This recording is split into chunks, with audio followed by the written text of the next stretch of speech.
ಪ್ರಜ್ವಲ್ ವಿಚಾರಣೆಗೆ ಎಲ್ಲಾ ರೀತಿಯಿಂದಲೂ ಎಸ್ಐಟಿ ಅಧಿಕಾರಿಗಳು ಸಿದ್ಧತೆಯನ್ನ ನಡೆಸಿದ್ದಾರೆ. ತಾನೇನು ಮಾಡಿಲ್ಲ ಅಂತ ಪ್ರಜ್ವಲ್ ಅರ್ಜಿ ಸಲ್ಲಿಸುವಂತಹ ಸಾಧ್ಯತೆ ಇದೆ.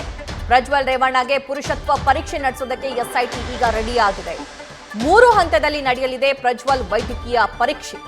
ಆರೋಪಿಗೆ ಲೈಂಗಿಕ ಸಾಮರ್ಥ್ಯ ಸಾಬೀತುಪಡಿಸುವಂತಹ ಪರೀಕ್ಷೆಯನ್ನ ಎಸ್ಐಟಿ ಅಧಿಕಾರಿಗಳು ನಡೆಸ್ತಾರೆ. 3 ಅತ್ಯಾಚಾರ, 1 ಲೈಂಗಿಕ ದೌರ್ಜನ್ಯ ಪ್ರಕರಣಕ್ಕೆ ಸಂಬಂಧಪಟ್ಟಂತೆ ಪ್ರಜ್ವಲ್ ರೇವಣ್ಣ ಅವರನ್ನ ಸುಮಾರು 1 ತಿಂಗಳಿಂದ ನೋಟಿಸ್ ಮೇಲೆ ನೋಟಿಸ್ ಕೊಟ್ಟರೂ ಕೂಡ ಪತ್ತೆ ಇರಲಿಲ್ಲ. ಆದರೆ ಈಗ 34 ದಿನಗಳ ಬಳಿಕ ಜರ್ಮನಿಯಿಂದ ವಾಪಸ್ ಆಗಿದ್ದಾರೆ. ಅವರ ಎಲ್ಲಾ ವಿಚಾರಣೆಯನ್ನ ಎಲ್ಲಾ ಆಯಾಮದಲ್ಲೂ ಕೂಡ ಅಧಿಕಾರಿಗಳು ವಿಚಾರಣೆಯನ್ನ ನಡೆಸ್ತಾರೆ.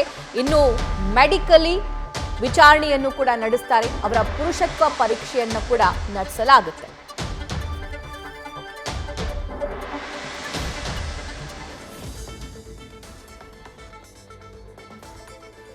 ಪ್ರಜ್ವಲ್ ರೇವಣ್ಣ 34 ದಿನಗಳ ಬಳಿಕ ಬೆಂಗಳೂರಿಗೆ ವಾಪಸ್ ಆಗಿದ್ದಾರೆ. ಬರ್ತಾ ಇದ್ದಂತೆ ವಾರೆಂಟ್ ಇಶ್ಯೂ ಆಗಿರೋದ್ರಿಂದ ಎಸ್ಐಟಿ ಅಧಿಕಾರಿಗಳು ಏರ್ಪೋರ್ಟ್ನಲ್ಲೇ ಅವ್ರನ್ನ ಅರೆಸ್ಟ್ ಮಾಡಿದ್ದಾರೆ.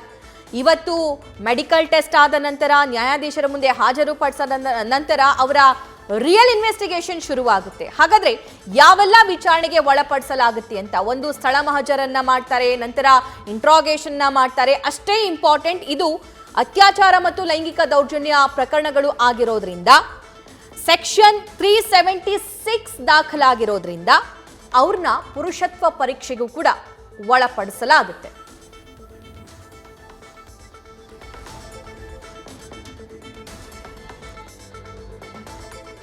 ಐಪಿಸಿ ಸೆಕ್ಷನ್ 376ರ ಅಡಿ ಪ್ರಕರಣಗಳು ದಾಖಲಾಗಿರೋದ್ರಿಂದ 3 ಅತ್ಯಾಚಾರ, 1 ಲೈಂಗಿಕ ದೌರ್ಜನ್ಯ ಪ್ರಕರಣ ದಾಖಲಾಗಿರೋದ್ರಿಂದ ಪುರುಷತ್ವ ಪರೀಕ್ಷೆಯನ್ನ ಇಲ್ಲಿ ಪ್ರಜ್ವಲ್ ರೇವಣ್ಣ ಅವರಿಗೆ ನಡೆಸಲಾಗುತ್ತೆ. ಸಾಮಾನ್ಯವಾಗಿ ರೇಪ್ ಕೇಸ್ ಆದಂತಹ ಸಂದರ್ಭದಲ್ಲಿ ಪುರುಷತ್ವ ಪರೀಕ್ಷೆಯನ್ನ ನಡೆಸೋದು ಕಡ್ಡಾಯ. ಅವರ ಲೈಂಗಿಕ ಸಾಮರ್ಥ್ಯದ ಪರೀಕ್ಷೆಯನ್ನ ನಡೆಸ್ತಾರೆ ಅಧಿಕಾರಿಗಳು. ಈ ಬಗ್ಗೆ ಮತ್ತಷ್ಟು ಲೈವ್ ಡೀಟೇಲ್ಸ್ ಎಸ್ಐಟಿ ಕಚೇರಿಯಿಂದಲೇ ನಮ್ಮ ಕರೆಸ್ಪಾಂಡೆಂಟ್ ಸಂದೇಶ್ ನೀಡ್ತಾ ಹೋಗ್ತಾರೆ. ಸಂದೇಶ್, ಯಾವೆಲ್ಲ ಪರೀಕ್ಷೆಗಳಿಗೆ ಒಳಪಡಿಸಬಹುದು ಪ್ರಜ್ವಲ್ ರೇವಣ್ಣರನ್ನ?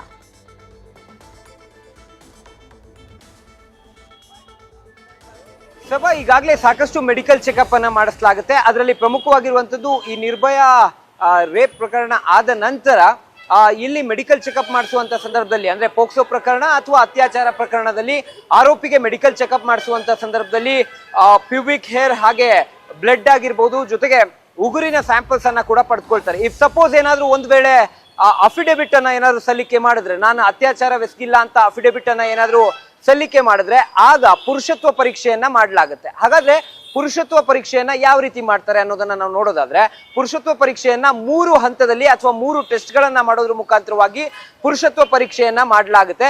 ಇಲ್ಲಿ ಪ್ರಮುಖವಾಗಿರುವಂತದ್ದು, ಈ ಹಿಂದೆ ಕೂಡ ಅತ್ಯಾಚಾರ ಪ್ರಕರಣ ಅಥವಾ ಪೋಕ್ಸೋ ಪ್ರಕರಣದಲ್ಲಿ ನಾವು ನೋಡೋದಾದ್ರೆ ಅಸಾರಾಮ್ ಬಾಪು ಜೊತೆಗೆ ಮುರುಘಶ್ರೀ ಆಗಿರ್ಬೋದು, ನಿತ್ಯಾನಂದ ಆಗಿರ್ಬೋದು, ಇವರ ಪ್ರಕರಣದಲ್ಲಿ ಅತ್ಯಾಚಾರ ಪ್ರಕರಣ ಅಥವಾ ಪೋಕ್ಸೋ ಪ್ರಕರಣಗಳಲ್ಲಿ ಪುರುಷತ್ವ ಪರೀಕ್ಷೆಯನ್ನ ಮಾಡ್ತಾರೆ. ಅದರಲ್ಲಿ ಪ್ರಮುಖವಾಗಿರುವಂತದ್ದು ಸೆಮೆನ್ ಅನಾಲಿಸಿಸ್, ಅಂದ್ರೆ ವೀರ್ಯ ವಿಶ್ಲೇಷಣೆ ಅಂತ, ಅಂದ್ರೆ ಗುಣಲಕ್ಷಣಗಳನ್ನ ಕಂಡುಹಿಡಿಯೋದಕ್ಕೆ ಅದನ್ನ ಮಾಡ್ತಾರೆ.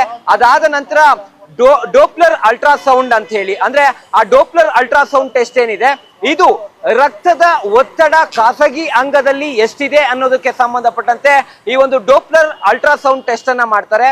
ಅದಾದ ನಂತರ NPT ಟೆಸ್ಟ್ ಅನ್ನ, ಅಂದ್ರೆ ನಿದ್ರೆಯಲ್ಲಿದ್ದಂತ ಸಂದರ್ಭದಲ್ಲಿ ಯಾವ ರೀತಿ ಖಾಸಗಿ ಅಂಗ ರಿಯಾಕ್ಟ್ ಮಾಡುತ್ತೆ, ಪ್ರತಿಕ್ರಿಯಿಸುತ್ತೆ ಅನ್ನೋದಕ್ಕೆ ಸಂಬಂಧಪಟ್ಟಂತೆ ಈ NPT ಟೆಸ್ಟ್ ಅನ್ನ ಮಾಡ್ತಾರೆ. ಈ 3 ಟೆಸ್ಟ್ ಗಳಲ್ಲೂ ಕೂಡ ಯಾವುದೇ ರೀತಿಯ ಡಿಫೆಕ್ಟ್ ಬರದೆ ಹೋದ್ರೆ ಆಗ ಅದರ ರಿಪೋರ್ಟ್ ಅನ್ನ ತಯಾರು ಮಾಡುವಂತ ಕೆಲಸವನ್ನ ಕೂಡ ಮಾಡಲಾಗುತ್ತೆ. ಹಾಗಾಗಿ ಈ ಪುರುಷತ್ವ ಪರೀಕ್ಷೆಯನ್ನ ಎಲ್ಲ ಅತ್ಯಾಚಾರ ಪ್ರಕರಣಗಳಲ್ಲಿ ಇತ್ತೀಚಿನ ದಿನಗಳಲ್ಲಿ ಮಾಡಲಾಗ್ತಾ ಇದೆ. ಹಾಗಾಗಿ ಈ ಹಿಂದೆ ಕೂಡ ನಿತ್ಯಾನಂದ ಪ್ರಕರಣ ಆಗಿರ್ಬೋದು, ಅಸಾರಾಮ್ ಬಾಪು ಪ್ರಕರಣ ಆಗಿರ್ಬೋದು, ಜೊತೆಗೆ ಮುರುಘಶ್ರೀ ಪ್ರಕರಣದಲ್ಲೂ ಕೂಡ ಈ ರೀತಿಯಲ್ಲಿ ಪುರುಷತ್ವ ಪರೀಕ್ಷೆಯನ್ನ ಮಾಡಲಾಗಿತ್ತು.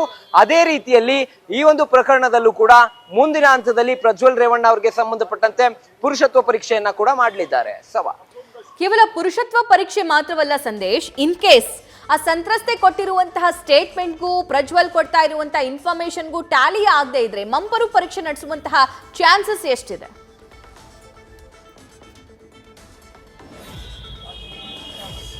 ಸಭಾ ಇದು ಪ್ರೀ ಅರ್ಲಿ ಆಗಿರುತ್ತೆ, ಅಂದ್ರೆ ಪ್ರಾಥಮಿಕ ಹಂತ ಆಗಿರೋದ್ರಿಂದ ಇಲ್ಲಿ ಪ್ರಮುಖವಾಗಿರುವಂತದ್ದು ಈ ಒಂದು ಪ್ರಕರಣಕ್ಕೆ ಸಂಬಂಧಪಟ್ಟಂತೆ ಮೊದಲಿಗೆ ತನಿಖೆ ಆಗ್ತಾ ಹೋಗುತ್ತೆ. ತನಿಖೆಗೆ ಸಂಬಂಧಪಟ್ಟಂತೆ ಸಿಕ್ಕಂತ ಸಾಕ್ಷ್ಯಾಧಾರಗಳಾಗಿರ್ಬೋದು ಅಥವಾ ಸಂತ್ರಸ್ತ ಮಹಿಳೆಯರ 164 ಸ್ಟೇಟ್ಮೆಂಟ್ ಆಗಿರ್ಬೋದು, ಈ ಎಲ್ಲಾ ಸ್ಟೇಟ್ಮೆಂಟ್ಗಳ ಆಧಾರದ ಮೇಲೆ ಪ್ರಜ್ವಲ್ ರೇವಣ್ಣ ಅವರ ವಿಚಾರಣೆ ಆಗುತ್ತೆ.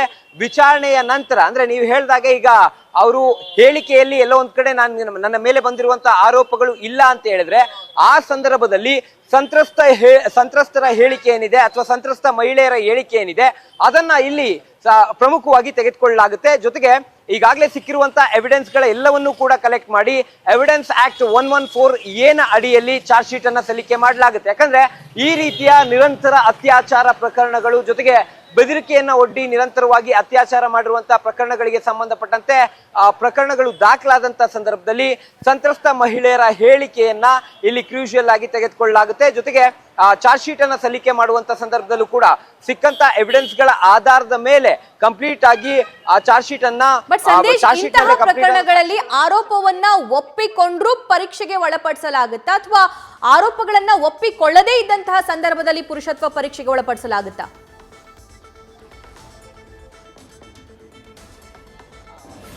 ಸಭಾ ಇಲ್ಲಿ ಪ್ರಮುಖವಾಗಿರುವಂತದ್ದು ಈಗ ಪ್ರಜ್ವಲ್ ರೇವಣ್ಣ ನಾನು ಮಾಡಿರೋದೆಲ್ಲವೂ ಕೂಡ ಹೌದು ಅಂತ ಹೇಳಿದ್ರೆ ಇಲ್ಲಿ ಪುರುಷತ್ವ ಪರೀಕ್ಷೆ ನಡೆಸುವಂತ ಯಾವುದೇ ಒಂದು ಚಾನ್ಸಸ್ಗಳು ಕೂಡ ಇರೋದಿಲ್ಲ. ಅಂದ್ರೆ ಇಲ್ಲಿ ಅವರು ನಾನು ಈ ರೀತಿಯ ಅತ್ಯಾಚಾರ ಎಸಗಿಲ್ಲ ಅಂತ ಅಫಿಡೇವಿಟ್ ಅನ್ನ ಸಲ್ಲಿಸಿದ್ರೆ ಮಾತ್ರ ಪುರುಷತ್ವ ಪರೀಕ್ಷೆಯನ್ನ ನಡೆಸೋದು.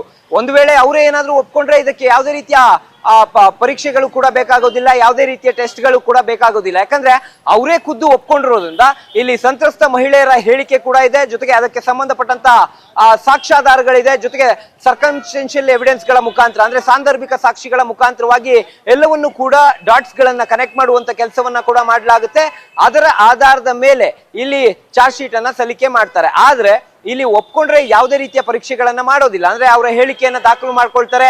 ಹೇಳಿಕೆಯ ಆಧಾರದ ಮೇಲೆ ಸ್ಥಳಗಳನ್ನ ಅಂದ್ರೆ ಯಾವ ಯಾವ ಸ್ಥಳಗಳಲ್ಲಿ ನೀವು ಮೀಟ್ ಆಗಿದ್ರಿ ಅನ್ನೋದಕ್ಕೆ ಸಂಬಂಧಪಟ್ಟಂತೆ ಮಾಹಿತಿಯನ್ನ ಸಂಗ್ರಹಿಸಿ ಎಲ್ಲ ಕಡೆಗಳಲ್ಲೂ ಕೂಡ ತೆರಳಿ ಅಲ್ಲಿ ಮಹಜರು ಕಾರ್ಯವನ್ನ ಕೂಡ ಮಾಡಲಾಗುತ್ತೆ. ಹಾಗಾಗಿ ಇಲ್ಲಿ ಆರೋಪಗಳನ್ನ ಅವರು ಒಪ್ಕೊಂಡ್ರೆ ಯಾವುದೇ ರೀತಿಯ ಟೆಸ್ಟ್ಗಳು ಮಾಡೋದಿಲ್ಲ. ಆದ್ರೆ ಆರೋಪಗಳನ್ನ ಒಪ್ಪದೆ ಅಫಿಡೇವಿಟ್ ಅನ್ನ ಸಲ್ಲಿಕೆ ಮಾಡಿದ್ರೆ, ನಾನು ಅತ್ಯಾಚಾರ ಎಸಗಿಲ್ಲ ಅಂತ ಅಫಿಡೇವಿಟ್ ಅನ್ನ ಸಲ್ಲಿಕೆ ಮಾಡಿದ್ರೆ ಅದನ್ನ ಪ್ರೂವ್ ಮಾಡೋದಕ್ಕೆ ಅಂದ್ರೆ ಇವರು ಅತ್ಯಾಚಾರ ಎಸಗಿದ್ದಾರೆ ಅನ್ನೋದನ್ನ ಪ್ರೂವ್ ಮಾಡೋದಕ್ಕೆ ಪ್ರಾಥಮಿಕ ಹಂತದಲ್ಲಿ ಇವರಿಗೆ ಪುರುಷತ್ವ ಇದೆ ಅನ್ನೋದನ್ನ ಪ್ರೈಮರಿ ಸ್ಟೇಜ್ ಅಲ್ಲಿ ಮಾಡ್ತಾರೆ. ಅದಾದ ನಂತರ ಮುಂದಿನ ಪ್ರೊಸೀಜರ್ಸ್ ಗಳು ಕೂಡ ಆಗ್ತಾ ಹೋಗ್ತವೆ. ಹಾಗಾಗಿ ಈಗ ಸದ್ಯದ ಪ್ರಕಾರವಾಗಿ ಅವರು ಒಪ್ಕೊಳ್ದೆ ಹೋದ್ರೆ ಮಾತ್ರ ಅಥವಾ ಅತ್ಯಾಚಾರ ಎಸಗಿಲ್ಲ ಅಂದ್ರೆ ಮಾತ್ರ ಪುರುಷತ್ವ ಪರೀಕ್ಷೆಯನ್ನ ಮಾಡಲಾಗುತ್ತೆ. ಒಪ್ಕೊಂಡ್ರೆ ಯಾವುದೇ ರೀತಿಯ ಪರೀಕ್ಷೆಯನ್ನ ಮಾಡೋದಿಲ್ಲ. ಸವಾ ರೈಟ್ ಸಂದೇಶ್, ಧನ್ಯವಾದ ಡೀಟೇಲ್ಸ್ಗಾಗಿ. ನ್ಯೂಸ್ ಫಸ್ಟ್ ನಿರ್ಭೀತಿಯಿಂದ ನಿಮ್ಮ ಪರವಾಗಿ.